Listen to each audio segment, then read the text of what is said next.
Happy Thursday. Welcome back to the Wolff Den presented by Win Again Academy. Mark Moyer doing some great things with his networking platform. There's another event next Wednesday. Check out winagainacademy.com. We had a great networking event last week. So it's going to be great. Lots of sports and entertainment executives and athletes and performers. Tune in. Happy to have Brannan Matherson today on the Wolff Den. How's everything going? Man, pretty good. How about yourself? Not too bad. We're getting ready for the weekend, as always. We're always getting ready for the weekend, whether it's Monday, Tuesday, Sunday, whenever it is. We're ready for the next weekend. But excited to have you on the show today and talk NBA, which is about to start. Right, preseason is. That's right. Finishing up this week. Yep. Getting ready to start the NBA season. But for those in the audience who don't know who you are, just give a quick intro and we'll get into everything. Absolutely, man. Yeah, I'm Brannan Matherson. Started a content platform called The Rubric, which breaks down the business of the NBA and the impact on the Black community. I also have a radio show that I do every Fridays from 4 to 5 on 22.3 Takeover Vegas Radio, and do quite a bit of online social audio discussions on Clubhouse and Twitter Spaces. Well, the NBA is big business, right? I mean, one of the biggest out there.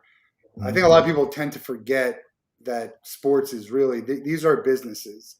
That's right. There's very few sports leagues, teams that aren't run as a business, and so a lot of the decisions that go behind, a lot of the reason that goes behind the decisions they make is dollars and cents, and sometimes that's the way it has to be. I guess the question on my mind is, why does it always have to be about the dollar? I mean, these people are making billions, and we're not talking about struggling organizations. They're making billions of dollars, hundreds of millions of dollars. Why? And I feel like they don't necessarily care what the fans want. Why do you think that is? Or do you think that's what the case is? Maybe you disagree. Yeah. And when you say they, to be clear, you're talking about owners or players, because I think that perspective is different. Yeah, I mean, mostly owners.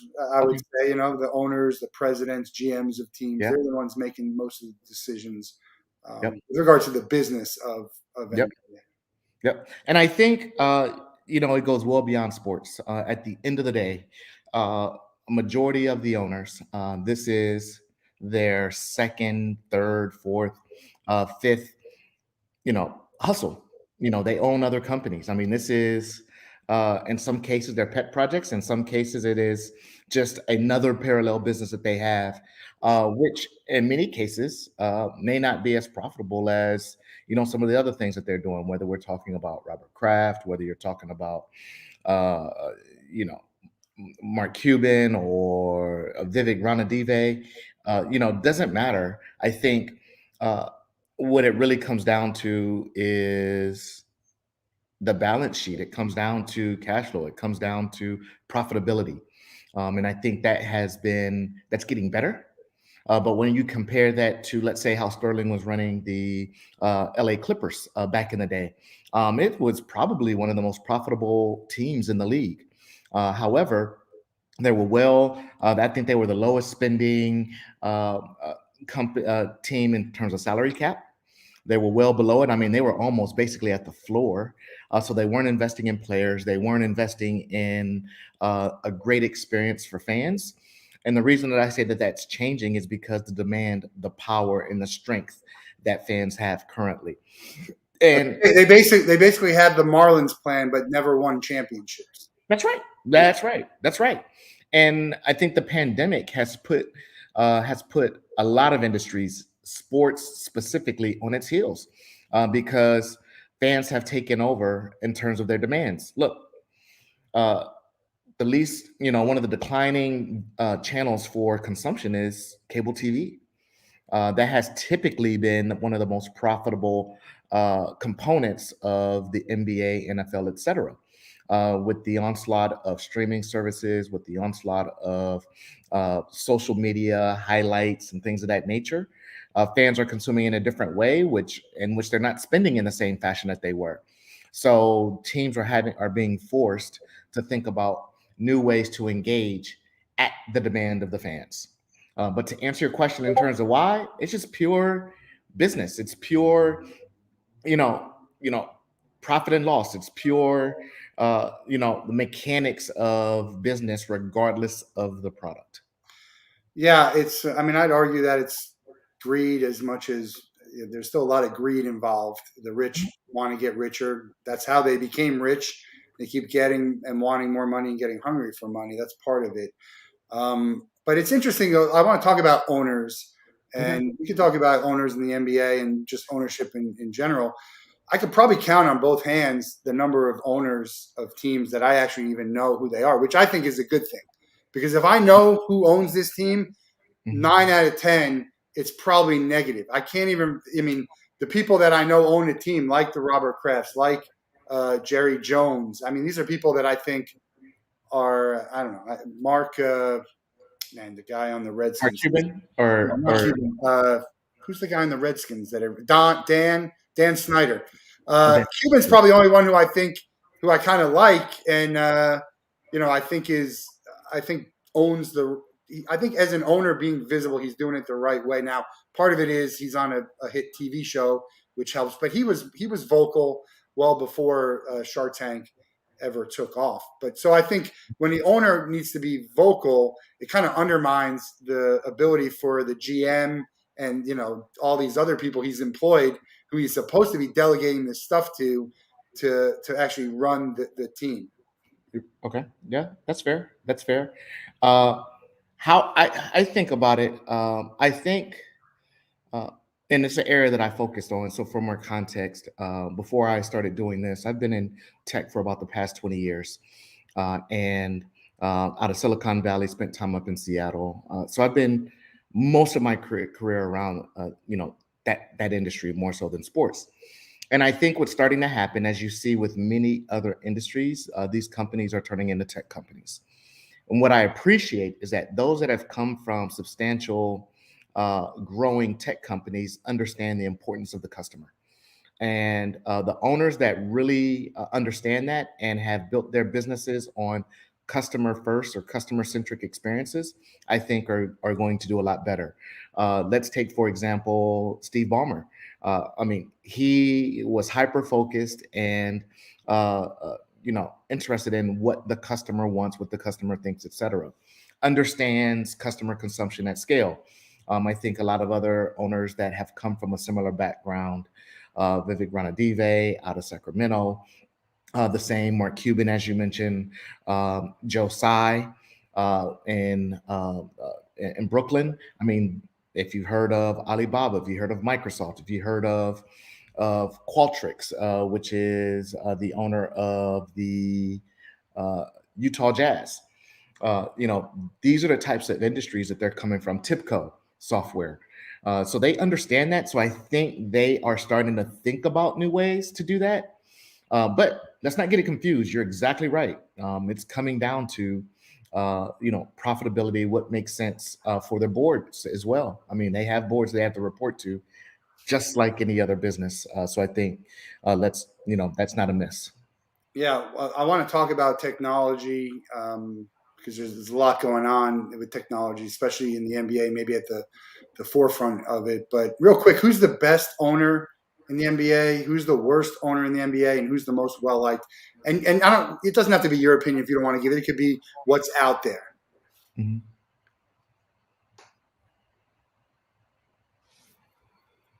We can let you think on it. Let me let you think on it, and we'll come back to that. It's Okay. I know it's a tough. It's also so subjective, but. It Uh, is. It is. It's very subjective.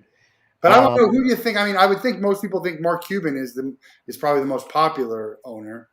He's yeah, definitely the most well known. yeah. And when I think about the question, I'm thinking about it from the perspective of the employees and the fans. I mean, the employees and the players.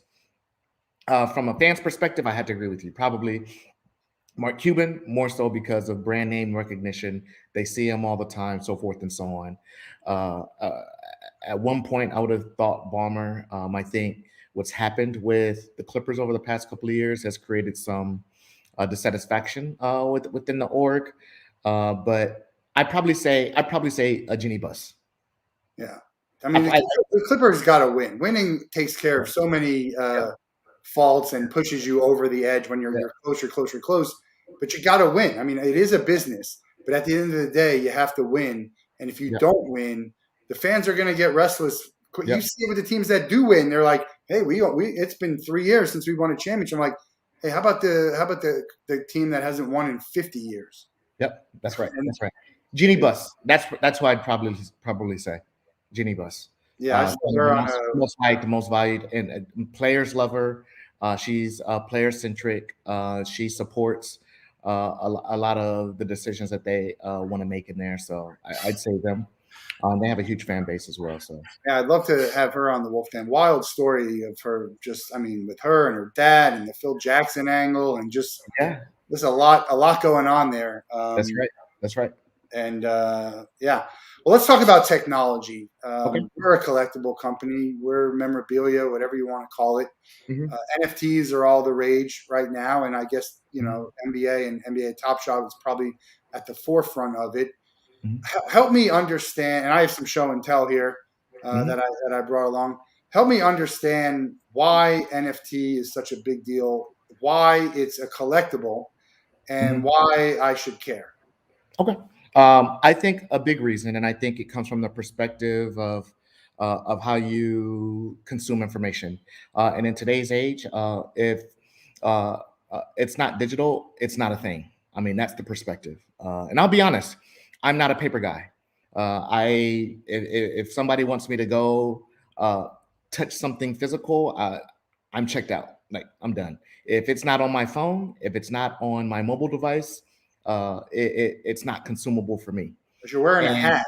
Your hat tells you says a message, right? I mean, that hat is you're putting a message out there. that's correct. That's You're correct. wearing that hat. That's correct. That's correct. But services is a different thing. How I exchange goods and services should be a digital transaction. And so that's part of it. Number two, I think what Top Shot is, so for anybody that's listening or sees this, NBA Top Shot is a they'll say digital collectibles, they'll say NFT. I'm gonna get away from that. It is a digital version of a video clip of a moment in time during the game. Imagine 3 to 5 Hold on, seconds. aren't all video clips digital? Yes, yes, three to Okay. five seconds of a video of a moment in time during a game, a shot, a dunk, a pass, a dribble, etc. And compare that to physical baseball cards. It was a picture, had to be printed. You had to go to a store, you had to go buy a card, and you had to hold on to that asset. And uh, the love and care in which you took care of that asset contributed to that value as well, not just the actual picture itself. What NBA Top Shot has done is says, hey, we're going to one provide, let you buy and sell these video clips. You can trade them and trade them on a market. And the market is very similar to that of the stock market, synonymous with you know, cryptocurrency markets, trading markets, if you've seen them, where the price is determined between the buyer and the seller.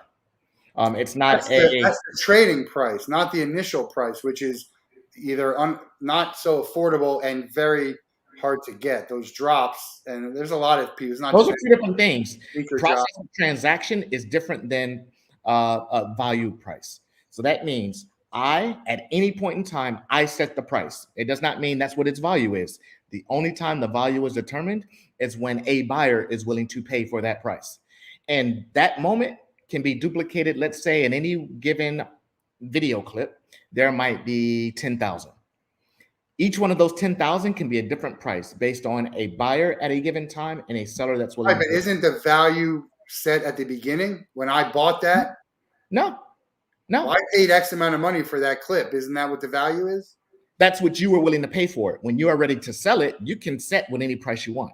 Well, the value of anything someone's selling is what someone's willing to pay for, whether it's a house, a car, a That's correct. television.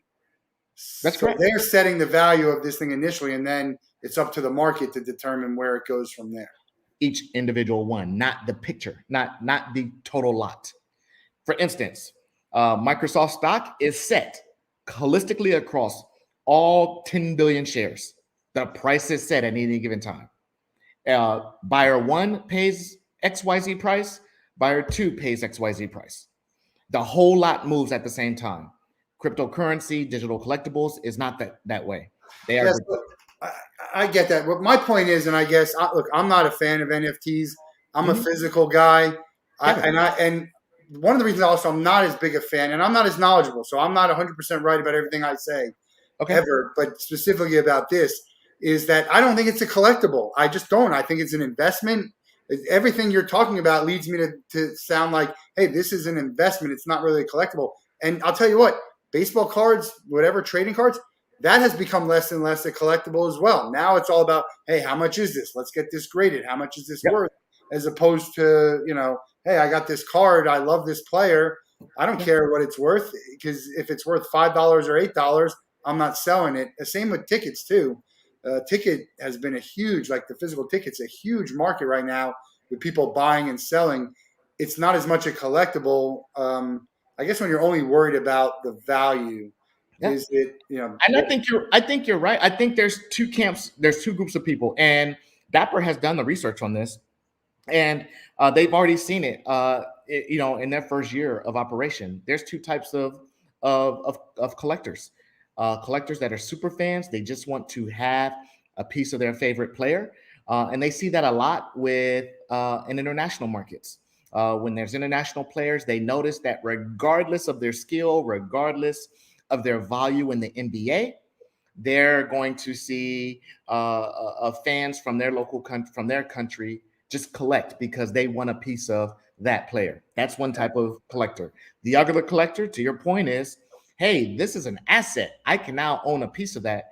And I love that because now it starts to allow fans to have a piece of ownership, some level of ownership into the sport or well, activity that they're engaged in. I want to show you this. I got this as a gift a long Yeah, time ago. Vince Carter, great, iconic dunk yeah. moment. I don't know for sure, but I have to assume this was made into an NFT somewhere, or if it hasn't, it probably will. Or They they probably won't. no. No, because that is already licensed. That is already paid for. That's not something that can be I mean, a used. clip of that actual dunk. Probably not. No. Probably not. Then the NBA won't sell that. That there's not by accident. There's no NFT of Jordan's 1988 dunk because me as a collector, that won't be uniquely mine. What an NFT is, by definition, is a non-fungible token, which means it's a unique identifier that identifies you as the sole owner of said piece. And the NBA licenses that content to Dapper, and will they go back and sell those? Probably not, because guess who owns a lot of that content? There was partnerships with who at the time? NBC, ABC, CBS, uh, ESPN, TNT, and so that content's already out there. The moments that are being sold are unique moments that when somebody buys it, they uniquely own those, portion of that 10,000. So you're saying whatever video, no one has a picture related to that video No, that's no, no, no. I didn't say anywhere. they don't have it. They don't have it as an NFT, which means you can own it and say it's uniquely yours. But I own this. This is uniquely mine. Again, I'm trying to educate the people. I don't Yeah. understand, and I know this is big business. I uniquely own this. This is mine. Yes, that is true. But that is not, I can't verify that. I can't verify that you own that. I cannot. You just because you tell me you own it is something different than your name being etched in stone that is your given certificate. It's a certificate. Now, I can verify that you own your car because you have a title for your car. Yeah, I mean, I You guess don't have a title for that picture right unless I there. want to sell it, I don't really care if you can verify that I own it. It's sitting here right here in my lap. Yeah, Um, yeah. and whatever price that you say, I can uh, I can probably go acquire that on my own without coming to you to go buy that. I can go somewhere right now and get that. So whatever price There's you so tell many me it is, other NFTs and moments and videos that I don't know. Again, it just seems to me like way more of a money grab from the NBA point of view, and then another way to get people to sort of speculate. There's a lot of speculation involved, investment, gambling. Yep. It's a little bit of everything. Actually, I would disagree with you there. Money grab from the NBA, no. Uh, Nope, we lost you a little bit here.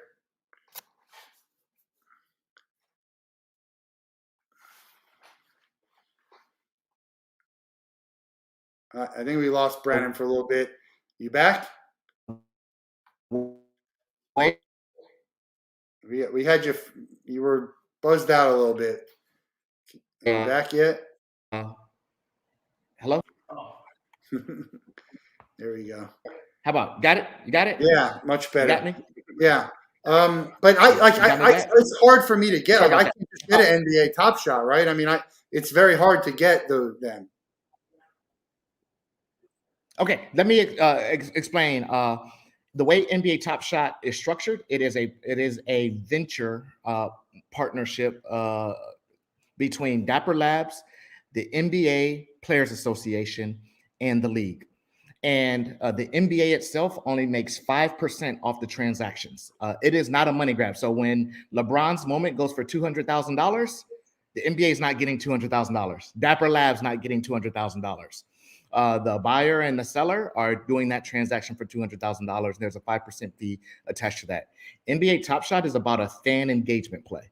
And it is about making sure that as fans collect things, as they buy things, they will be more engaged in the games themselves. The same way that sports betting works. The more money the players getting money? How much money are the players getting? Players do not make money off of NBA Top Shot. Now, I have predicted that because this platform has exploded in 2025 when it comes to the new CBA, I definitely expect a renegotiation because NBA Top Shot is exploding. I mean, they're in a $6 billion market. Tremendous.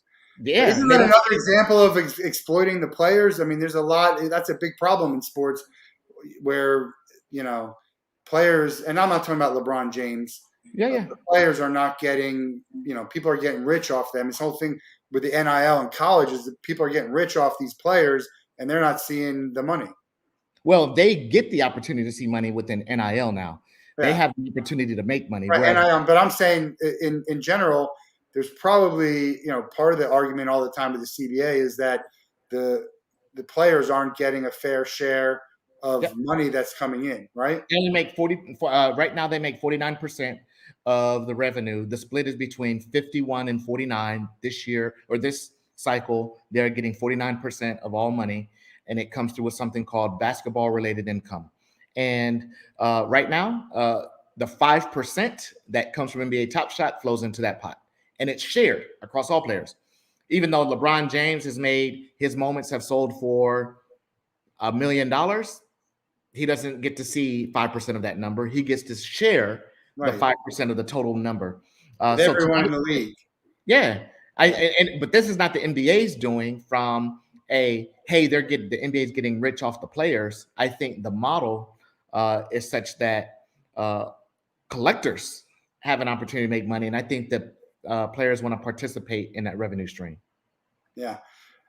It's going to be very interesting the next CBA, and it's the same with all sports. There's always arguments about, are we getting enough? Are we not? Again, no one's going to feel sad for the people making $30 million a year. Mm-hmm. But on the other hand, they're worth that, if not a lot more. The people aren't paying these players this kind of money if they're not getting it back on the other side. Not if. These players are underpaid. I fully believe that. They're underpaid. But the problem is, the problem with that is the owners would have to take less money, or you're going to drive the fans to be not want to pay for it, because I can't pay $100 for a ticket to get in and $60 for a shirt and then, $20 for a beer. And that's all what they're doing, all this stuff to cover the cost of it. The owners, in order for the players to get more, the owners are going to have to agree to take less. Is that accurate or what? That's correct. There's only 100% in the pot. Right now, the players make 49% of that number. If the players want to make more, they are going to have to cut into that 51%. And that negotiation is what's called is what causes lockouts. And it's potential we could run into another scenario like that. And it's just that every time we see the potential for a lockout, Mhm. It just blows my mind. Like, there's enough money. Let's just figure out how to how to make everyone happy. But the owners inevitably they're billionaires. You don't own a team if you're not a billionaire, or Yeah, so they can afford to kind of hold the line. And that's some right. players could afford to hold the line. They That's could right. they could retire tomorrow and they don't need to make another cent. And That's other right. players, Yep. they need that money.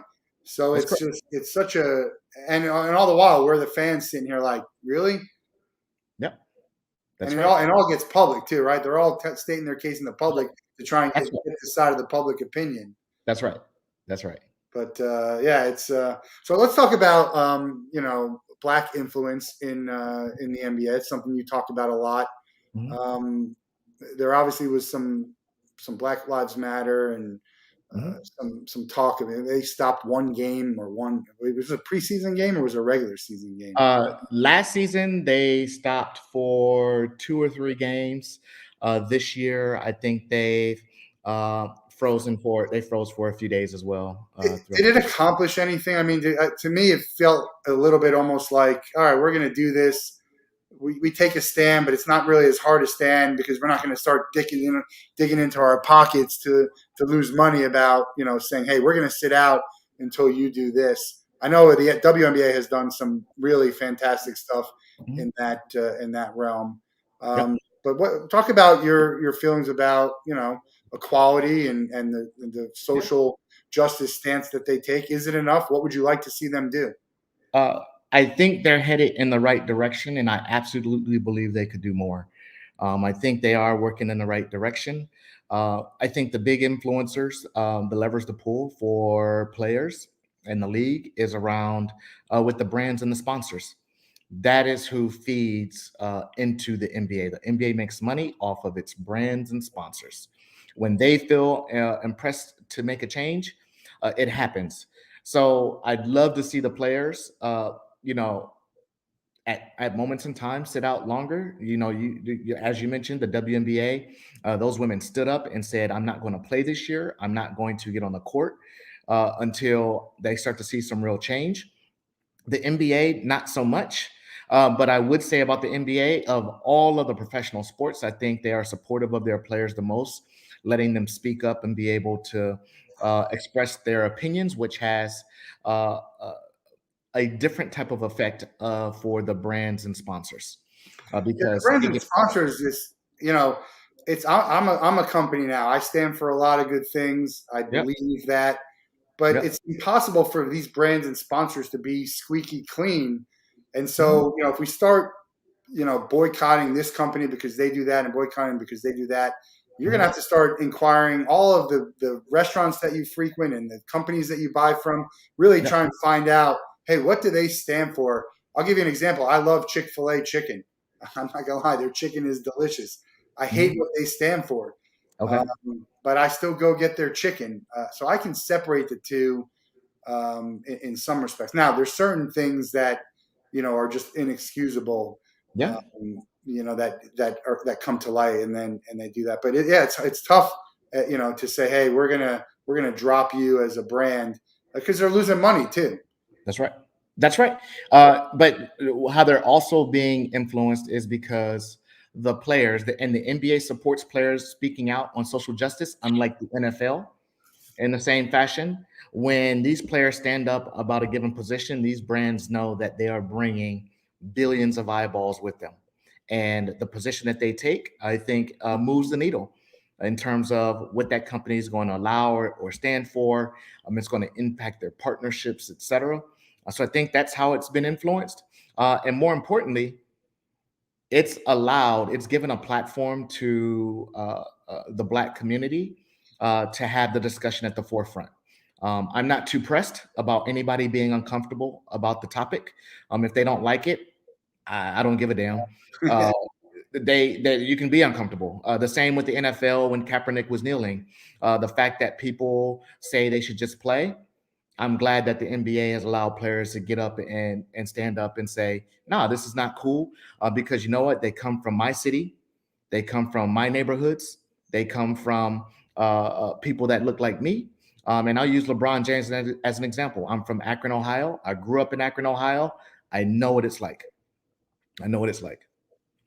Yeah, I mean that's the big problem I think we have in the world, and definitely the U.S. or is that people don't want to have the uncomfortable conversation, Yeah. and Right. when we don't have these uncomfortable conversations, it's very hard to have Yep. change to move forward. Now, the other problem we have is that when we do have the uncomfortable conversation, it's so there's fireworks. It's not done by like, hey, Emotionally charged. we're talking from the same area here, and now we Mhm. got to figure out it's like here and here, and it just Mhm. becomes difficult to have those conversations, which is already a difficult thing to do in the first place. I don't look to the whole Charles Barkley, like I'm not a role model. Yeah. You know, he is a role model, but it's also not his responsibility to teach kids and young adults what's right and what's wrong. I think Yep. it's up to them and everyone who has influence to kind of speak up. Right? Yep. They have the platform, and so I think they should. That's right. But I don't think it's their responsibility. But I agree with you. I think there's a lot more that Yeah. can be done. A lot of people do things for the appearance of doing something, right? It's a perception more than the reality. Like, oh yeah, we posted You something. know what happens when you don't have the uncomfortable conversations? The Las Vegas Raiders. Yeah. Well, I mean Right. that happened. I mean that was in Washington, I guess. Oh, it's gonna get worse. Yeah. When they unpeel 650,000 emails, uh, I'm concerned. Everybody's on the chopping block. I don't care who you are. Like there are some other folks in that list, in that bucket of communication. I just don't understand how you put. I told the, I tell a story about how someone asked me to sign a thing that said I violated the NDA, and I'm like, of course I'm not signing that. I'll tell you a million times I violated the NBA, but I'm not going Yep. to put that in writing. So I just don't understand why people put stuff in writing that they know is. I mean, I guess they're just not thinking, or they're just so Yep. uh, egotistical to think that. All right, I Mhm. said it, and I actually Yep. didn't think there was a whole lot wrong with Yep. what Gruden said until the next thing came out. Yeah, he Mhm. made a derogatory statement about someone's looks. It's not good. It doesn't deserve to be fired for it. It was 10 years ago, but now you start looking at a pattern, right? And Mhm. all this other stuff he's Mhm. saying that you just can't say. Yep. Um, Yep. it's crazy to me. And Yep. but I'm sure this is not unique to Gruden or the Oh NFL. no. Or the It's NBA so or sports. yeah. Or sports. It's You always know, amazing to me when you dig up something that someone put out yeah, there, whether and yeah, now with Twitter too. I mean, you see people yeah, tweets from 10 years ago when Twitter yeah, wasn't even nobody cared about Twitter, and you'd be like, yep, "Oh, this person tweeted this," and you're like, "What?" yeah. And I would say specifically for the Black community, what people think and say, I don't think is anything new. And uh, you know, crimes against children, crimes against women, violence, things that I get it.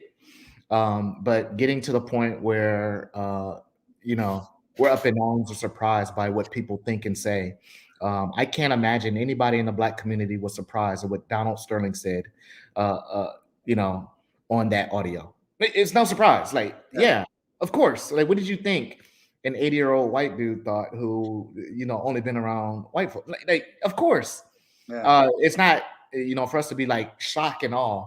I'm like, you know what? If I was, broken because of what somebody said, I'd just be dead. It'd be a long time ago. But what shocks me is that this culture and the I guess the results, right? The Hmm. consequences. It's been going on for Yep. the last year or so has been really it's been Yep. elevated, and so to actually be to get in trouble with something like that now is like, where have you been? What? How do you not see that this is what happens? Yep. And we stop hearing the freedom of speech. You don't hear that a whole lot anymore. I think people are starting to understand it's freedom Mhm. of speech, not freedom from consequence. Yep. But it's still crazy the stuff that people will put online or in writing or Right. say. That's right. Um, it's That's crazy right. to me. I don't even know. Let's That's talk right. about the WNBA a little bit more Mhm. because I really enjoyed what it was the Atlanta Fever, or Uh, Dream. the Atlanta, yeah, when they like their owner and they were like going against with the shirts. Yeah. We got the playoffs tonight, right? The finals are tomorrow night, I think. The season's coming to a close. 25th anniversary. I did a little bit of research over the years. Mhm. They're a losing proposition, right? It's a league that doesn't make any money. Doesn't make as much money. They do make some money, yes. Okay, so they're not They don't losing. they don't make it at the scale of the NBA for sure. No, but they're not losing money anymore.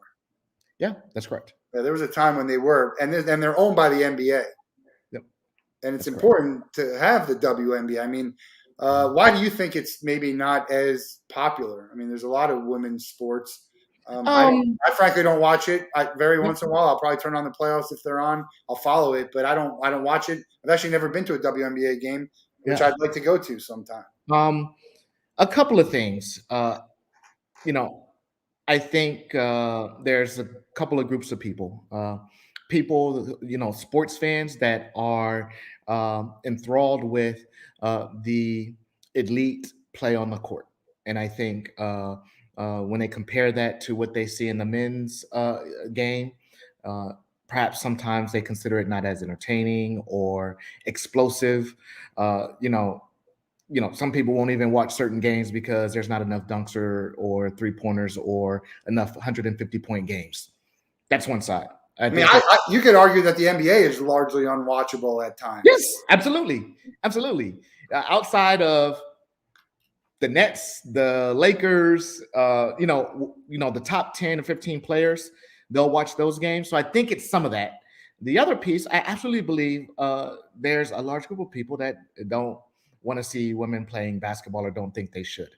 And for that, I say F them. They can go to hell. Uh, I think there's a time for equality, and this is definitely one. And I think Kobe Bryant was on a mission to level that playing field with what he was doing with Gigi and supporting the WNBA, because I think she was on the track to become a totally different type of player 10 years from now. That would look a lot. They've had some ridiculous talent. Even Brittany Griner Absolutely, right now, and they've absolutely, had some ridiculous. Diana Taurasi and uh, absolutely. But they haven't had the support. They haven't had the right. support in the past of the NBA players like they have, let's say, over the past 10 years, 5 to 10 years. And I think that's the evolution. But to answer your question, I think that's why viewership may be down, just the difference in play and then the bias against women. Those two things creates a market where they don't see as much viewership, they don't have as much game attendance, etc. But 25 years, I mean, that's congrats to them. That's a Yeah, long. absolutely. You see these leagues that don't last one season. They're literally they get cut in the middle of their first season. Right? XFL, CF, All of or them, all of yeah, them. the Everyone ring tries to leagues. do Yeah, a mix of football. yep. I wonder if the big three can't do a 3-on-3, because I think there might be a more compelling argument for me to watch a 3-on-3 with high talent than a Mhm. full court game of women's basketball. I don't know. I know we won the gold, I think, in the Olympics for the 3-on-3. That's right. So I guess we'll see what happens there. Again, I'm a collectible. I was digging through my stuff. Did you ever hear of the star hangers? No, I didn't. So I don't know why I think it was my brother and sister got me Latrell Sprewell, who I was never really a fan of, but it was this thing, and it was a clay hanger of a jersey with their. Oh, And if you look, it's funny because inside here we have all the players that they did, and the artist was Patrick Amiot, but they have all the players. I'm like, Latrell Sprewell is in like the bottom third of all of the ones that I would choose from this whole list. But I yeah. have it. It's been in a box forever. I don't have a whole lot of NBA collectibles. Most of my stuff is Yeah. Broncos and Mhm. Gator stuff and Broncos. My favorite player ever in the NBA was Dale Ellis. Dale Ellis. Okay. Dale Ellis, favorite player in the NBA. I don't just a huge three is my lucky number, favorite number.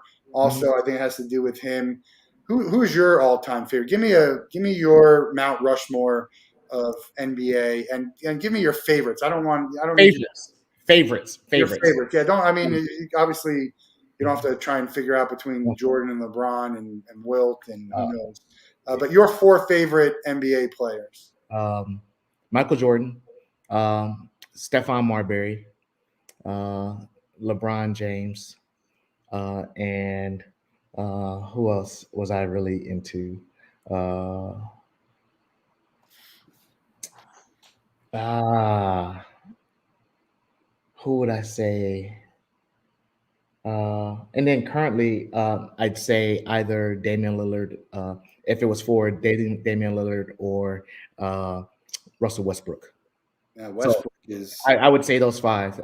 It's unbelievable how this guy averages a triple double, and it barely gets headlined. I mean, I know they talk about it, but the feat that is, Yeah. it's incredible. And there's no one else who's ever going to do it again. I don't think. I'm not sure. Maybe there'll be someone come along. I actually believe one of the best players, dominant players in the NBA, was Wilt Chamberlain. Yeah. But he doesn't get a lot of pub. This guy averaged, 50 freaking points, scored 100 points. Yeah.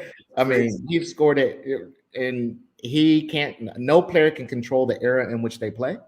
So the argument that, oh, look at the talent, doesn't that's who's in front of them. Look at what Kobe had to do to get that 60. Remember, like his last game. I mean, that's insane. The amount of stuff they had to try and get him 60 points. That's right. And they had 3-pointers too, by the way. And Wilt scores 100 in a game with no 3-pointers. Yeah, unbelievable. It's just insane to think. That's probably the record that'll never be broken. There's a lot. There's a lot. I think 56 game hitting streak, but in the NBA, that's. I probably would have thought no one would ever get a triple double too. Yep. Average a triple double, and he's probably doing it again 3 times. Yeah. It's insane. What the business of the NBA. I guess the next big thing is gambling. That's the thing that's taken over everything. Hell, the Saints are playing in Caesars Arena or Stadium, right? It's my sister was just actually watching the Arizona State Netflix special about the point shaving, and is there any concern by you? Not the league, they don't care.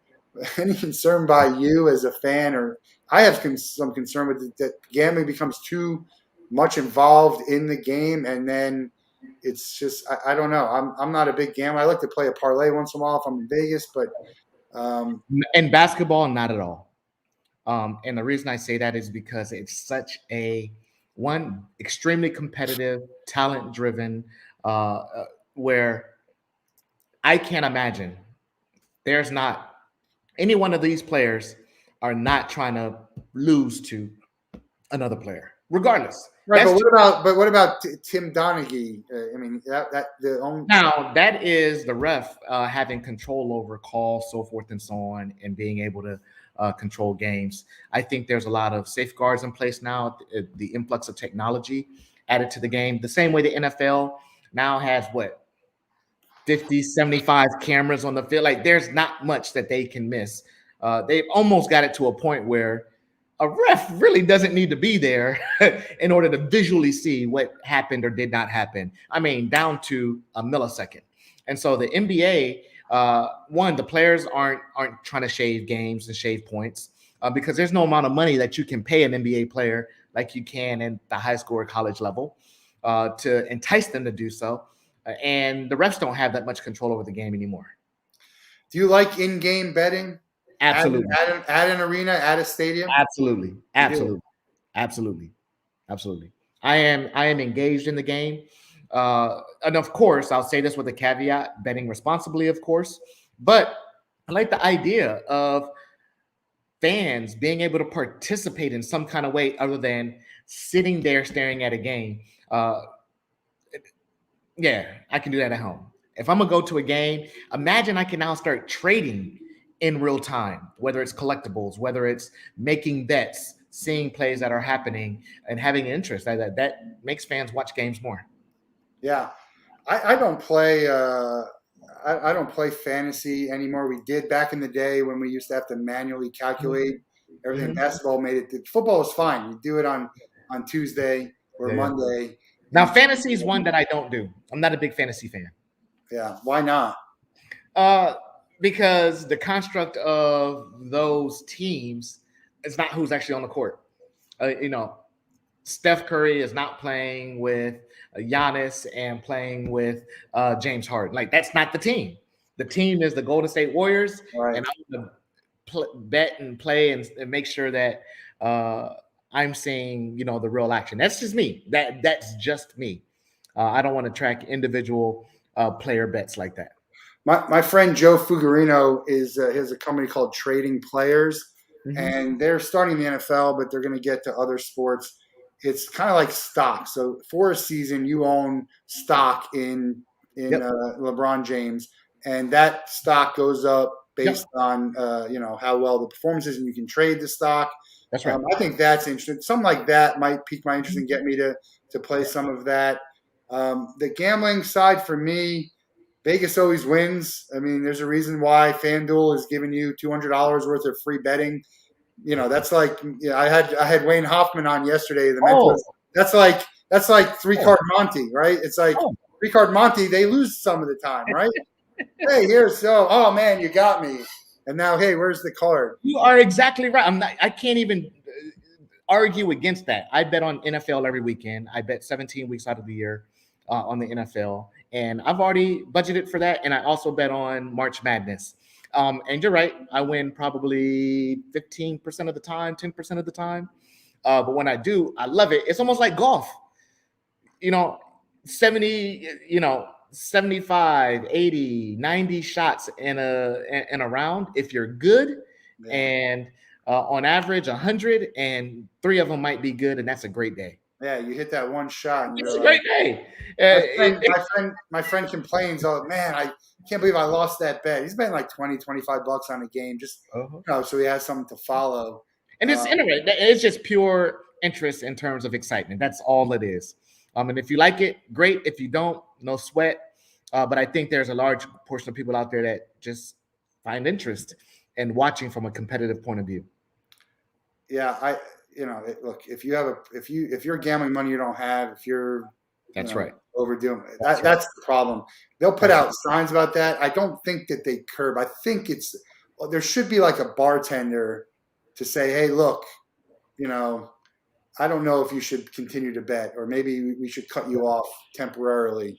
But you know what? Look, a gambler is going to find something else to gamble on, whether it's through your app or not. And so that's the other. That's the other view that. Hey, Vegas doesn't exist because people were losing money. Let's be. I know that. It's crazy how good they are at lines, and it's unbelievable. Scary. Spot on. Yeah. I always say, if you want to know what the over-under is going to be, take Vegas's line and add 1 or 2 points, plus or minus. That's what the score is going to be. Yeah. Have no clue who's playing. Don't know why they're playing. I'm like, nah, they know something. I've learned that. If they say it's going to be 55, it's going to be 53, 57, something right there in that 2-point window.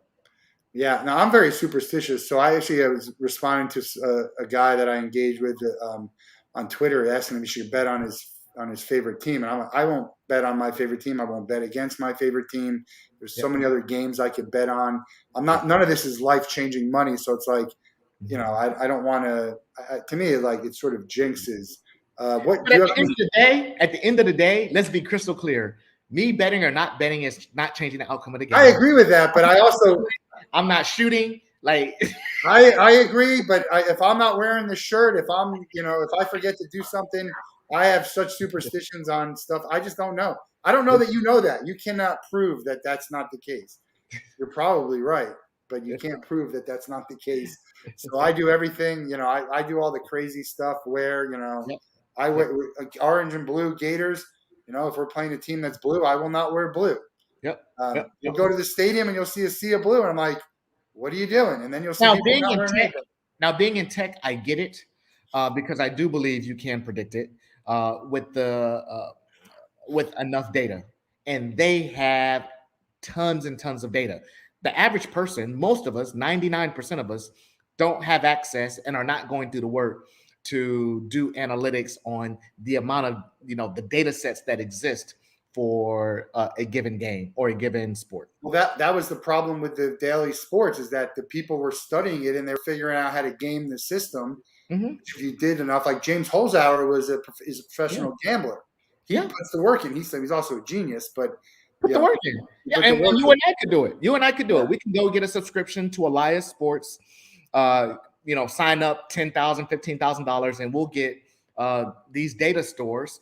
And if we have a data scientist, we can run analytics on that information, understand trends. And as you start to process enough data, you'll see a trend. You'll absolutely see a trend. You'll be able to make predictions smarter and smarter and smarter, collect more data, get a little bit smarter. I mean, that's basic, data analytics 101. Yeah, one of the coolest things in movies, and I always bring things back to pop culture and movies. One of my favorite ones, because we're kind of, we're aligned with the movie series Back to the Future 2. Okay. When he gets the sports almanac and goes back and starts betting. Yep. To me, that would be about, if you can time travel, that's got to be it, right? I mean, that's got to be your answer. That's what you're doing. I'd rather do that than win the lottery. It'd be more fun for me to go back and keep winning games, and people are like, "Oh, what the hell?" Let me be crystal clear. If I could time travel, betting probably wouldn't even be a thing. Because life would be so much different based on decisions I could make in that process. But you're right. I would go back and bet. You're right. If you could change one outcome in the history of sports, what would it be?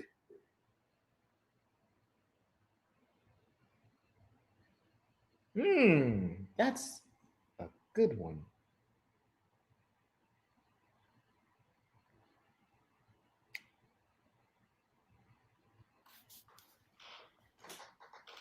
Any of your teams lose a championship or lose a Final Four or semifinals or a playoff game that you thought, hey, if they win this game, they probably win the whole thing?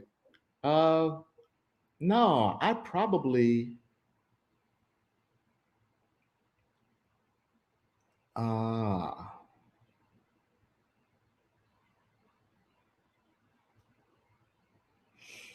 because I watch a lot of basketball, and I think it works for basketball and baseball.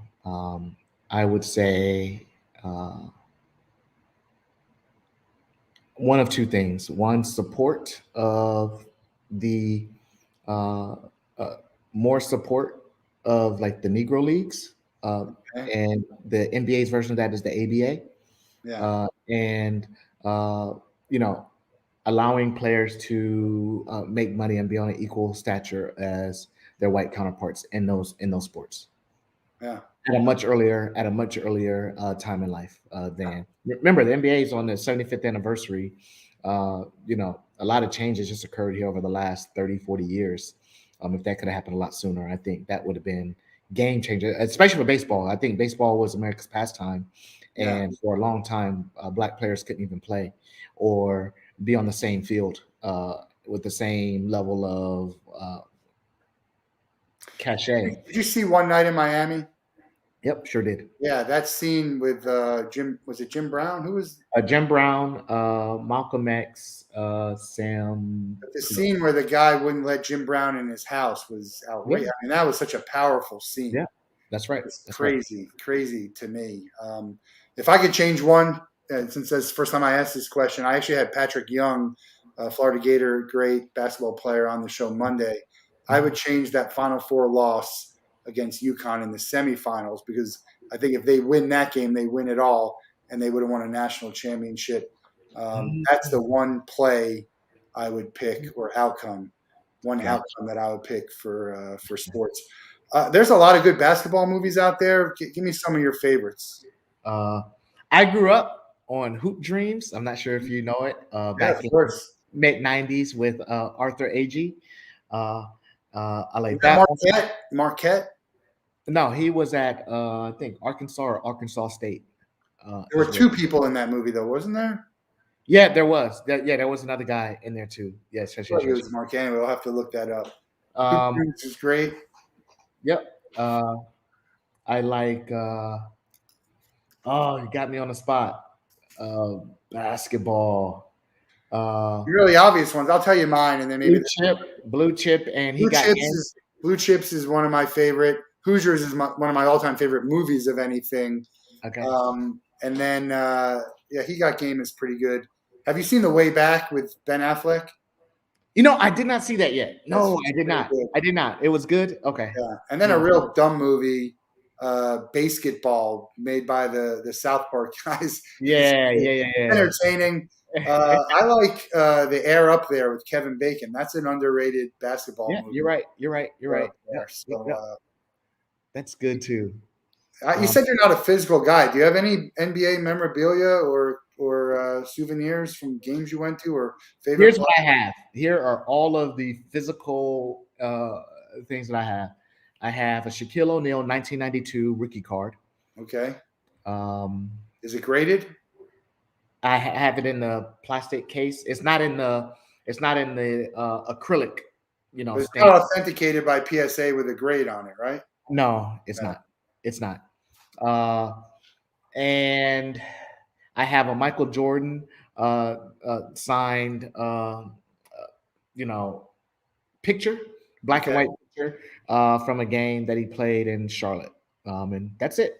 And the rest of my things, I have about 50, 55 NFTs in NBA Top Shot. Wow, that's a nice collection. Would you sell the card or the picture, or that stuff that you can't? There's no price. Obviously, there's always a price, but Yeah, I don't think I'm gonna let the Shaquille O'Neal go. Uh, yeah, I don't know what it's worth. I definitely think it probably need to age a little bit more anyway. But yeah, I wouldn't touch that. I also have uh, on a different sport. I do have a Bo Jackson Gold card. oh wow, Yeah, love yeah. Bo. Bo is he's one of. I'm gonna show. I know we're running out of time here, but I always got to do this on the Wolf Den since we've now mentioned two of the three people that I'm about to show you. Okay. Huge fan of fan art, and this was a Mount Rushmore that I had done, and I got Bo and Dale Ellis on there along with John Elway and the kid. Wow. Okay. Okay. Yeah. So I love Cool. Bo is one of the greatest athletes of our time. That's a Yeah. pretty cool card to have. Um, Yes. Yes. Absolutely. Absolutely. He who's going to win? all. We didn't even get to talk about the my one of my favorite NBA subjects is the whole Kyrie Irving debacle. Like, what is wrong with this guy? You know, you don't have to like what he said or his position, but the one thing that I know, like he's standing strong and firm on that Yeah, point of because he view. can. He's got money. That's it. He's But got but money. but I would contend when I've seen other players and across other sports stand up for their value, meaning, hey, they're going to sit out because they think they want to get more in their contract, and they don't actually end up doing it. This guy's like, hey, I'm fine not playing. Yeah, because he can afford it. He's going to play eventually. They'll change. New York will change the rules eventually, and he'll play. And if I was the Nets, what I would do is I would cut him. I really would. I would cut him. I'd find someone else. And that's just look. This is what you have to do to be a part of this team. And you're leaving in my opinion, you're leaving your teammates. Now they don't care because he could play half the season, a quarter of the season, get ready for the playoffs, and they're going to be fine. They got enough They money. already said. They already said. He can't play. There's no way a team is letting that level of talent go. Nor would you. That's short. That's penny wise and pound foolish. Because at someday I don't there's think the combo of Durant, Irving, and Harden will win. I don't even care if they're all on the. I'll take the field right now. I against don't who think everyone. I don't think they'll win. with the three of them. Yeah, I don't think they'll win a championship. A healthy three. A I healthy. just don't think that they'll mesh well enough. I think there's more than just throwing talent out there. That we've seen it before with ridiculously talented teams that lose to teams that maybe aren't as talented. They had the second.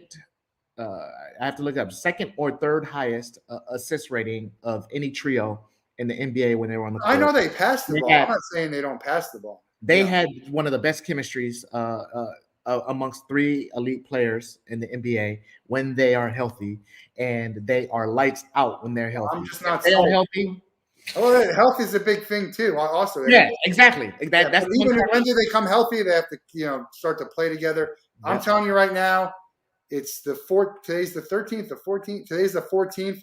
I'm Okay. taking the field.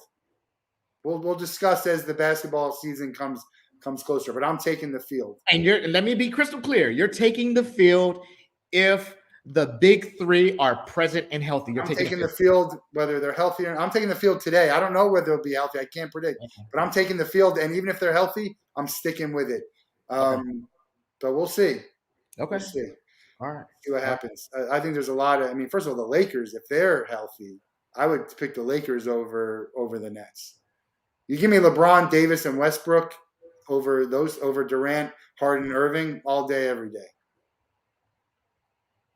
Hmm. Or maybe Mm-mm. not. That's why they're going to play the games, right? Yep, that's right. That's right. That's right. That's You're right. taking the Nets. Okay, we're going to figure out a bet. I get the Lakers, you get the Nets, and if either one of our teams wins, we got to buy like a shirt. I don't know, an NFT, something like that. We'll figure out something to do with that. I will say I don't believe they'll be the big three will be together most of the year. I do believe that. Yeah. That's why I don't believe the Nets will win. I my only caveat is if they look that three is together, I think they do because they're scoring power. But yeah, I go with the Nets. You go with the Lakers. I go with the Nets. Yeah, we'll figure that out. We're going to let you out here on the same question we let everyone out of the Wolf Den on. You can meet and spend a day with one person in the world. They have to be alive. You can't be related to them. We're putting a list together. We've done some outreach. We've had some really good answers. We've had some pretty outrageous answers. Who are you going to pick, and what would you do? Barack Obama. Obama. Okay. Yep. I would love to sit down with him and talk about like what he's experienced. I don't want to necessarily take a picture. I don't want to get his autograph. I'd love to spend 30 minutes to have an authentic conversation, have a drink, have a scotch, and talk about a real authentic experience that he's had being black and a leader in one of the biggest countries in the world. Would you play hoops with him? Because I love that. Absolutely. I love that clip of him just draining and walking away, and be like, that's how we do it. Absolutely. Obama would be in. He wouldn't be my number one pick, but he'd be in my top five. Who's yours? I feel like I had said like Jason Bateman just because he's his favorite, but there's so many. But yeah, it'd be hard for me. I think Obama might be. It would be good to play basketball and kind of just talk about stuff. He just Yep. seems like a cool guy, and Yep. I think if I go, this is our 144th episode. Okay. And I think I got to put the list together. I have it, but I have to put the numbers and sort it. I think he's probably the number one answer, the most. So we can maybe get like this big party with Obama, and look, everyone's successful. If you got enough money, Barack Obama is going to have a scotch and play some hoops with you. Yep, that's right. So now that's the only problem is I got to figure out how to get enough money or influence to make it want to happen. But he's on the list. Barack Obama, NBA. If the Nets don't win, let's say if you have to pick someone other than the Nets and the Lakers, who's a team that might shock everyone this year? Utah Jazz. The Jazz. Okay. Yep. Yeah, they were kind of disappointing last year, right? Yeah. Man. They fell apart at the end, but I think they could come out and be really strong. Yeah, it should be an interesting season. I'm looking forward to watching here and there. But really appreciate your time. Check out the YouTube channel, The Rubric, Instagram, Facebook. A lot of great content on there. And I'm sure we'll talk as the season progresses or as we get into playoffs next year. We'll have you back on, and then you can explain why I was right about everything I said. As always, but have a great weekend. We're off until Monday. Appreciate you. Be safe. Have a good time. Be kind. And we'll see everybody soon. Absolutely, man. Let me know when you have one of those networking events too. It's Wednesday. I'll send it to you.